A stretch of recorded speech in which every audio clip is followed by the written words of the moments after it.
ಏನು ಕೆಲವರು ಟೀಕಾ ಟಿಪ್ಪಣಿಯನ್ನು ಮಾಡಿದರು, 33ರಿಂದ 35ರಿಂದ 33 ಇಳಿಸಿದ್ರು ಅಂತೇಳಿ. ನಾನು ನಿಮಗೆ PUCಯಲ್ಲಿ ಹೇಳಿದ್ದೆ 5770 ಮಕ್ಕಳು ಮಾತ್ರ ಈ ಕ್ಯಾಟಗರಿಗೆ ಬಂದಿದ್ರು ಅಂತ. ಈ ಸತಿಗೆ ಇಷ್ಟು ಮಕ್ಕಳಲ್ಲಿ 7,70,000 ಮಕ್ಕಳಲ್ಲಿ ಬರೀ 1,532 ಮಕ್ಕಳು ಮಾತ್ರ ಈ 33-35ರಲ್ಲಿ ಪಾಸ್ ಆಗಿದ್ದಾರೆ. ಒಂದು ತಿಳ್ಕೊಳ್ಬೇಕಾಗುತ್ತೆ, ನಾನು ಆ ತೀರ್ಮಾನ ತಗೊಳ್ಬೇಕಾದ್ರೆ ನಮಗೆ ಯಾವುದು ಅಡ್ಮಿನಿಸ್ಟ್ರೇಟಿವ್ ರಿಫಾರ್ಮ್ಸ್ ಅಂದು ಗೈಡ್ಲೈನ್ಸ್ ಬರ್ತದೆ. ಅವ್ರು ಮಾಡಿದಾಗ ನಾವು ಮಾಡಬೇಕು, ದೇಶದ ಹಿತದೃಷ್ಟಿಯಿಂದ ಒಂದು ಗೈಡ್ಲೈನ್ಸ್ ಬರ್ತದೆ. ಯಾರ್ಯಾರು ಸುಮ್ಮನೆ ಬಂದ್ಬಿಟ್ಟು ನನಗೆ ಭಾಳ ಟೀಕಾ ಟಿಪ್ಪಣಿ ಪಾಸ್ ಮಾಡಬೇಕು ಅದಕ್ಕೆ ಹಿಂಗೆ ಮಾಡಿಬಿಟ್ರು ಅಂತ ಹೇಳಿದರು. ಆಮೇಲೆ ಎಲ್ಲರಿಗೂ ಅರ್ಥ ಆದಮೇಲೆ ಗೊತ್ತಾಯ್ತು ಇಟ್ಸ್ ಅನ್ ಅಡ್ಮಿನಿಸ್ಟ್ರೇಟಿವ್ ರಿಫಾರ್ಮಲ್ಲಿ ಆಗ್ತಕ್ಕಂಥ. CBSEಯಲ್ಲೂ ಕೂಡ ಬೇರೆ ಸ್ಟೇಟಲ್ಲಿ 30 ಇದೆ, ನಾನು ಅದ್ರ ಬಗ್ಗೆ ಇವಾಗ ಚರ್ಚೆ ಮಾಡಲ್ಲ, ಇನ್ನೊಂದು ದಿವಸ ನಾನು ಮಾಡ್ತೀನಿ.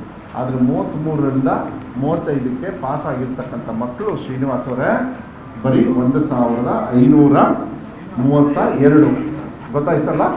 Thank you very much. Next ಭಾಳ ಇಂಪಾರ್ಟೆಂಟ್, ಯಾವಾಗಲೂ ಅಷ್ಟೇ ಗ್ರಾಮಾಂತರ ಭಾಗದಲ್ಲಿ ಬಡವರು ಆರ್ಥಿಕವಾಗಿ ಇರ್ತದೆ, ನಾನು ಇಲ್ಲ ಅಂತ ಹೇಳಿ. SC ST 2A ಎಲ್ಲರಿಗೂ ಇರ್ತದೆ. ಆ ಫುಲ್ ಚಾರ್ಟಲ್ಲಿದೆ, ನಾನು ಅದ್ರ ಬಗ್ಗೆ ಹೆಚ್ಚು ವಿಶ್ಲೇಷಣೆ ಮಾಡೋದಕ್ಕೆ ಹೋಗೋದಿಲ್ಲ. ಆದರೆ I am very happy, SC ST ಅವರು 17%, SC ST ಅವರು ಕೂಡ 17 and 18% ಇದೆ ನೋಡಿ. ಅಪ್ಪ ಏನಪ್ಪ ಇಲ್ಲಿ ಇಲ್ಲ, ಅದು ಆಮೇಲೆ ಮಾತಾಡ್ತೀನಿ ನಾನು. ಇನ್ನು ಈ ಪೇಜಿಗೆ ಬಂದು ನನಗಿಂತ ಸ್ಪೀಡಾಗಿ ಹೋಗ್ಬಿಟ್ರೆ ಈ ಒಂದು ವರ್ಷದ ಕಷ್ಟಪಟ್ಟಿದ್ದೀವಪ್ಪ, ಹೇಳ್ಕೊಳಕ್ಕೆ ಬಿಡ್ರಪ್ಪ. ನೀವು ಬರೀ ಬೈದು ಹಾಕಿದ್ದೀರ ನಮಗೆ. ಅಟ್ಲೀಸ್ಟ್ ಈಗ ಒಳ್ಳೆ ಕೆಲಸ ಮಾಡಲಿಕ್ಕೆ ಸ್ವಲ್ಪ ಕೇಳಿ ಪ್ಲೀಸ್. ಓಕೆ ಅಲ್ಲ, SC ST ಅವರು ಭಾಳ ಕಷ್ಟಪಟ್ಟು 17% ಮತ್ತು 18% ಅವರು ಹೋದ ವರ್ಷಕ್ಕಿಂತ ಇನ್ಕ್ರೀಸ್ ಮಾಡಿದ್ದಾರೆ. ಅದೇ ರೀತಿ 2A 2B ಅದೆಲ್ಲ ಇದೆ, ನಾನು ಅದನ್ನ ವಿಶ್ಲೇಷಣೆ ಮಾಡೋದಕ್ಕೆ ಹೋಗೋದಿಲ್ಲ. ಮತ್ತು ಭಾಳ ಸಂತೋಷ ಏನು ಅಂತ ಹೇಳಿದರೆ ನೋಡಿ, ಹೋದ ಸತಿ 766 ಶಾಲೆಗಳು 100ಗೆ 100 ತೊಗೊಂಡಿದ್ರು, ಹೌದಾ? ಈ ಸತಿ ಪಾಸ್ 100% ಪಾಸು. ಸರ್ಕಾರಿ ಶಾಲೆಯಲ್ಲಿ ಗೌರ್ಮೆಂಟಲ್ಲಿ 2,393 ಪಾಸ್ ಆಗಿದ್ದಾರೆ. ಏಡೆಡಲ್ಲೂ ಕೊಟ್ಟಿದ್ದೀವಿ, ಎಲ್ಲ ಕೊಟ್ಟಿದ್ದೀವಿ. ಸೊ ಈ ಸತಿ ಹೋದ ಸತಿ 2,283 ಶಾಲೆಗಳು, ಎಲ್ಲ 3 ಕ್ಯಾಟಗರಿ, ಏಡೆಡು, ಸರ್ಕಾರಿ ಮತ್ತು ಪ್ರೈವೇಟ್ ಅವ್ರು ಸೇರಿ. ಆದರೆ ಈ ಸತಿ 6,176. ಆದರೆ ಭಾಳ ಸಂತೋಷ ಏನು ಗೊತ್ತಾ, more than 50% of government schools have secured more than 100% result. ಅವರೆಲ್ಲರೂ ಕೂಡ ನಾಳೆ ಪೋಸ್ಟನ್ನು ಹಾಕಿ ಅವರ ಎದುರುಗಡೆಗೆ admission open, please come to my school ಅಂತ ಹಾಕ್ತಾರೆ. ಈಗ ನಾಳೆಯಿಂದ ಅವರಿಗೆ ನಾವು ಆಗಲೇ ಸಂದೇಶವನ್ನು ಕೂಡ ಕೊಡ್ತಾ ಇದ್ದೀವಿ. ಸರ್ಕಾರಿ ಶಾಲೆಗಳ 50% more than 100% ಪಾಸ್ ಆಗಿದ್ದಾರೆ. ಅದಕ್ಕೆ ನಾನು ಅವರಿಗೆ ಧನ್ಯವಾದಗಳನ್ನು ಹೇಳಲಿಕ್ಕೆ ಇಷ್ಟಪಡ್ತೇನೆ. ಅದ್ರ ಜೊತೆಗೆ ಫಸ್ಟ್, ಸೆಕೆಂಡು, ಥರ್ಡ್ ಲ್ಯಾಂಗ್ವೇಜ್ ಈ ಸತಿ ಹೋದ ಸತಿಗಿಂತಲೂ ಜಾಸ್ತಿ ಕೊಟ್ಟಿದ್ದೀವಿ ಡೀಟೇಲ್ಸು. ಸೊ ದ್ಯಾಟ್ ನಿಮಗೆ ಕ್ವಶನ್ ಏನಾದ್ರು ಕೇಳಬೇಕಂದ್ರೆ ಆಮೇಲೆ ಉತ್ತರ ಕೊಡೋದಕ್ಕೆ ಈಸಿ ಆಗುತ್ತೆ. ಥರ್ಡ್ ಲ್ಯಾಂಗ್ವೇಜಲ್ಲಿ ಎಷ್ಟು ಜನರು ಪಾಸ್ ಆಗಿದ್ದಾರೆ, ಮ್ಯಾಥ್ಸಲ್ಲಿ ಎಷ್ಟು ಪಾಸ್ ಆಗಿದ್ದಾರೆ, ಸೈನ್ಸಲ್ಲಿ ಎಷ್ಟು ಪಾಸ್ ಆಗಿದ್ದಾರೆ, ಎಲ್ಲದರಲ್ಲೂ ಕೂಡ ಕೊಟ್ಟಿದ್ದಾರೆ. ಅದು ಡೀಟೇಲ್ಸು ಕೂಡ ಇದೆ. ನಾನು ಅದನ್ನ ನೀವು ಕ್ವಶನ್ ಏನಾದ್ರು ಕೇಳೋದಿದ್ರೆ ಅದಕ್ಕೆ ನಾನು ಬಿಡಲಿಕ್ಕೆ ಇಷ್ಟಪಡ್ತೀನಿ. ಅದಾದಮೇಲೆ ರಾಜ್ಯದಲ್ಲಿ ಈ ಸತಿ 655ಕ್ಕೆ 655 ತೊಗೊಂಡಿರೋದು, 625ಕ್ಕೆ 625 ತೊಗೊಂಡಿರೋರು ಒಂದು ಸರ್ಕಾರಿ ಶಾಲೆ ಒಂದು ಮಗು ತೊಗೊಂಡಿದೆ. ಅದು ಬಿಟ್ಟರೆ ದಾವಣಗೆರೆ, ಚಿಕ್ಕಮಗಳೂರು, ಬೆಂಗಳೂರು ನಾರ್ತ್, ಉಡುಪಿ, ವಿಜಯಪುರ ಮತ್ತು ರಾಯಚೂರು ಅವರು ಕೂಡ ತೊಗೊಂಡಿದ್ದಾರೆ. ಅದ್ರ ಡೀಟೇಲ್ಸು ಅದನ್ನ ಅಟ್ಯಾಚ್ ಮಾಡಿದ್ದೀವಿ. ಇದೆಲ್ಲದೂ ಕೂಡ ನಿಮಗೆ ಸಾಫ್ಟ್ವೇರಲ್ಲೂ ಕೂಡ ಮತ್ತೆ ಕಳಿಸ್ಕೊಡ್ತೀವಿ.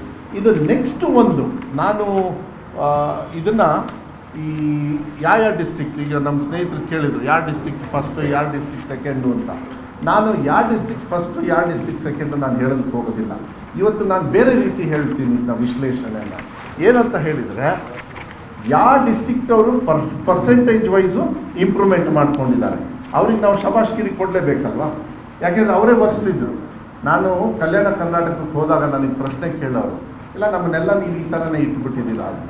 ಅದನ್ನು ಯಾಕೆ ಅವ್ರಿಗೆ ಮನಸ್ಸಲ್ಲಿತ್ತೋ, ನಮ್ಮ ಸರ್ಕಾರ ಬಂದ ಮೇಲೆ ಅಕ್ಷರ ಆವಿಷ್ಕಾರ ಅಂತೇಳಿ ಮಾಡಿ 3,000 ಕೊಟ್ಟರೆ ಅದರೊಳಗೆ 25%, 2,000 ಕೋಟಿ ಕೊಟ್ಟರೆ ಅದರಲ್ಲಿ 25% ಕಡ್ಡಾಯವಾಗಿ ಶಿಕ್ಷಣಕ್ಕೆ ಖರ್ಚು ಮಾಡಬೇಕು ಅಂತ ಹೇಳಿ ಈ 3 ವರ್ಷದೊಳಗೆ ನಮ್ಮ ಗ್ರೋತ್ ಏನು ಅಂತ ಹೇಳಿದರೆ, ಚಂದ್ರಹಾಸ್ ಅವರೇ, ಅದು ಭಾಳ ಮುಖ್ಯ. ಹೈಯೆಸ್ಟ್ ಪರ್ಸೆಂಟೇಜ್ ಇನ್ಕ್ರೀಸ್ ಮಾಡಿರ್ತಕ್ಕಂಥ ಜಿಲ್ಲೆ ಇವತ್ತು ನನಗೆ ಭಾಳ ಸಂತೋಷ. ಹೋದ ವರ್ಷ ಇರ್ತಕ್ಕಂಥ ಲಾಸ್ಟ್ ಇಲ್ಲೇ ಗುಲ್ಬರ್ಗ ಇತ್ತು, ಆದರೆ ಈ ಸತಿ ಲಾಸ್ಟ್ ಬಟ್ ಒನ್ ಯಾದಗಿರಿ ಇತ್ತು. ಈ ಸತಿ 29%, 29.81% ಯಾದಗಿರಿ ಸಾಧನೆ ಮಾಡಿ ಈ ಪರ್ಸೆಂಟೇಜಲ್ಲಿ ಸಾಧಕರಾಗಿ ಟಾಪಲ್ಲಿದ್ದಾರೆ. ಗುಲ್ಬರ್ಗ 28% ಇಂಪ್ರೂವ್ ಮಾಡಿದ್ದಾರೆ. ಚಿತ್ರದುರ್ಗ 21%. ಇದು ಕೊಟ್ಟಿದ್ದೀರಾ ಈ ಶೀಟು ಇದೆಯಲ್ಲ. ಸೊ ನೀವು ದಯವಿಟ್ಟು ನಾನು ಮಾಧ್ಯಮದವರಿಗೆ ಮನವಿಯನ್ನು ಮಾಡಲಿಕ್ಕೆ ಇಷ್ಟಪಡ್ತೀನಿ. ಉಡುಪಿ ಮಂಗಳೂರೇ ಫಸ್ಟು ಬೇಡ, ಪರವಾಗಿಲ್ಲ, ಅವರು ಫಸ್ಟೇ ರ್ಯಾಂಕಲ್ಲಿ ಫಸ್ಟು. ಅವರು ನೋಡಿ 3.99, ಯಾಕೆಂದರೆ ಅವ್ರು ಹೋದ ಸತಿನೇ 94% ಅಚೀವ್ ಮಾಡಿಬಿಟ್ಟಿತ್ತು, ಸ್ಯಾಚುರೇಟ್ ಆಗಿಬಿಟ್ಟಿತ್ತು. ಆದರೆ ಅದೇ ಪಾಪ ಯಾದಗಿರಿಯವರು 62%, ನಮ್ಮ ಕಲಬುರಗಿಯವರು ಲಾಸ್ಟ್ ಟೈಮು ಅಲ್ಲಿ ಸ್ಪೆಷಲ್ ಮೀಟಿಂಗ್ ತೊಗೊಂಡು ಅವ್ರು ಬರಬೇಕಾಗಿತ್ತು, ಎಲೆಕ್ಷನ್ ಡ್ಯೂಟಿಗೆ ಹೋಗಿದ್ದಾರೆ. ನನ್ನ ಜೊತೆಗೆ ಬೆಳಗಾಂ ಕಮಿಷನರು ಕೂಡ ಕೂತ್ಕೊಂಡಿದ್ದಾರೆ, ನಮ್ಮ ಬೇರೆ ಅಧಿಕಾರಿಗಳ ಜೊತೆಗೆ ಕಮಿಷನರ್ ಇದ್ದಾರೆ, ಎಲ್ಲರ ಜೊತೆನೂ ಇದ್ದಾರೆ. ಅವರಿಗೆ ನಾವು ಡೈರೆಕ್ಷನ್ ಕೊಟ್ಟಿದ್ವಿ, ಡೋಂಟ್ ಟೇಕ್ ರ್ಯಾಂಕ್, ಅದನ್ನು ಆಮೇಲೆ ಬರೋಣ 2-3 ವರ್ಷ ಆದಮೇಲೆ, ನೀವು ಮೇನ್ ಸ್ಟ್ರೀಮಿಗೆ ಬನ್ನಿ ಅಂತ. ಅದನ್ನು ಅಚೀವ್ ಮಾಡಿದ್ದಾರೆ. I am very happy. ಅವರೆಲ್ಲರೂ ಕೂಡ ಮೇನ್ ಸ್ಟ್ರೀಮಿಗೆ ಬಂದಿದ್ದಾರೆ. ರೈಟ್ ಸೈಡ್ ಕಾಲಮಲ್ಲಿ ನಾವು ಡೀಟೇಲ್ಸ್ಗೂ ಕೂಡ ನಿಮಗೆ ಕೊಟ್ಟಿರ್ತಕ್ಕಂಥದ್ದು ಇದೆ. ಅದ್ರ ಜೊತೆಗೆ 1 ಎಕ್ಸಾಮ್ 2 ಎಕ್ಸಾಮ್ದು ಅದು ಡೀಟೇಲ್ಸ್ ಇದೆಯಾ, ಬಂತ ಅದು ಬರೆದು ಕೊಟ್ರ ಕೊಡಿ. ಹಾಂ, ಈಗ ನೆಕ್ಸ್ಟು ನೋಡಿ, ಇದು ಲಾಸ್ಟ್ ಟೈಮ್ ಕೂಡ ನಾವು ಹೆಂಗೆ ನಮ್ಮ ಡಿಪಾರ್ಟ್ಮೆಂಟಲ್ಲಿ ನಮ್ಮ ಟೀಚಿಂಗು ಸಬ್ಜೆಕ್ಟ್ ವೈಸು ಅವ್ರಿಗೆ ಯಾವ ರೀತಿ ನೀವು ನೋಡಿ ನಿಮ್ಮ ಜವಾಬ್ದಾರಿ, ನೀವು ಯಾಕೆ ಹಿಂದೆ ಇದ್ದೀರಾ. ನಾನು ನಮ್ಮ ACS ಅವರಿಗೆ, ಪ್ರಿನ್ಸಿಪಲ್ ಸೆಕ್ರೆಟರಿ ಅವರಿಗೆ, ಕಮಿಷನರಿಗೆ ಮಾತಾಡಬೇಕಾದ್ರೆ ಇಡೀ ರಾಜ್ಯದಲ್ಲಿ 42,000 46,000 ಶಾಲೆದು ಕಷ್ಟ ಆಗುತ್ತೆ. But I talk to them in a different language. ಅದು ಲಾಸ್ಟ್ ಟೈಮ್ ಕೂಡ ನಾನು ನಿಮಗೆ ಹೇಳಿದ್ದೆ. ನೋಡಿ, ಒಂದು ಸಬ್ಜೆಕ್ಟಲ್ಲಿ 2000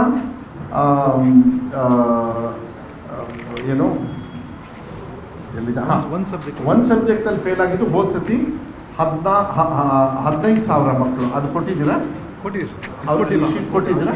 ಈ ಶೀಟ್ ಮೋಸ್ಟ್ಲಿ ಬಂದಿಲ್ಲ, ಬಟ್ ನೀವು ಬರ್ಕೋಬೋದು. ಇದನ್ನ ಬೇಕಾದ್ರೆ ಆಮೇಲೆ ಶೇರ್ ಮಾಡೋಕ್ಕೆ ಹೇಳ್ತೀನಿ. ಇದೊಂದು ಶೇರ್ ಮಾಡಿ ಜೆರಾಕ್ಸ್ ಮಾಡಿಬಿಟ್ಕೊಡಿ. ಇದು ಭಾಳ ಇಂಪಾರ್ಟೆಂಟು. ಏನು ಅಂದರೆ ನಾಟ್ ಕ್ಲಿಯರ್. ಒಂದು ಸಬ್ಜೆಕ್ಟಲ್ಲಿ ಫೇಲ್ ಆದವರು ಈ ಸತಿ 20,000 ಇದ್ದಾರೆ, ಹೋದ ಸತಿಗಿಂತನೂ ಜಾಸ್ತಿ ಇದೆ. ನಾನು ಒಪ್ಕೊಳ್ತೀನಿ. ಅದನ್ನು ಯಾವ ರೀತಿ ಸರಿ ಮಾಡಬೇಕಂತ ಈಗಾಗಲೇ ನಾವು ಡಿಸ್ಕಸ್ ಮಾಡಿ.